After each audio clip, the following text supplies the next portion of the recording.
Now, a tipping point has been defined by the IPCC as this: an abrupt and irreversible change in the climate system.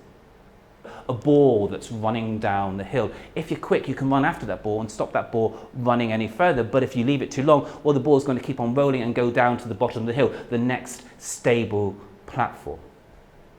So that's where we are now, currently 1 degree Celsius above pre-industrial levels, maybe a little bit over. And we are definitely going to get to 1.5 degrees Celsius.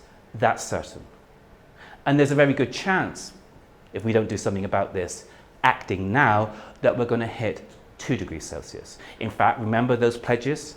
Even if those pledges are fulfilled, we're still going to hit 3 degrees Celsius.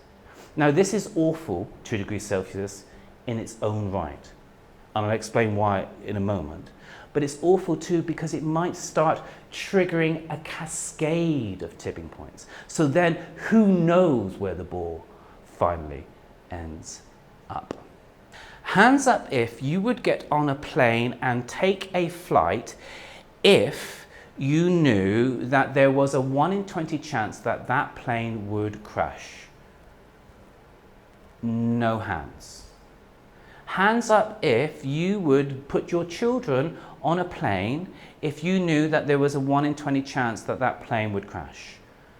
No hands. Hands up if you would put your no hands, right?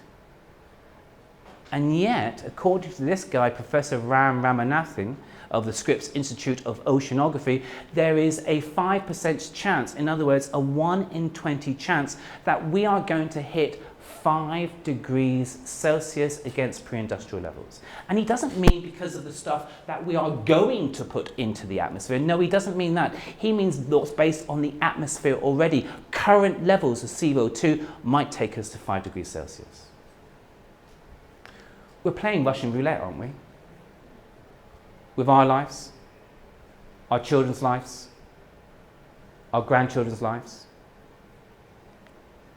And yet still we drill for more gas, still we drill for more oil, still we dig up coal, still we build those runways, still we drive our gas guzzling cars, still we tear down those ancient forests, still we burn them clear, still we're addicted to beef and dairy products, and still we burn coal. Now actually, coal use globally is on the decline. That's good news. But it's not in the decline in China or India. You know, the 2 countries in the world with the biggest populations. Yeah, it's not on the decline there. In fact, they're building a new generation coal-powered fire stations. And those coal-powered fire stations aren't going to be around for a year or 2 years or even 5 years. No, they're going to be around for decades, pumping the CO2 up into the atmosphere. Oh, and still we pump CO2 up into the atmosphere. Last year, it went up by 2.7%.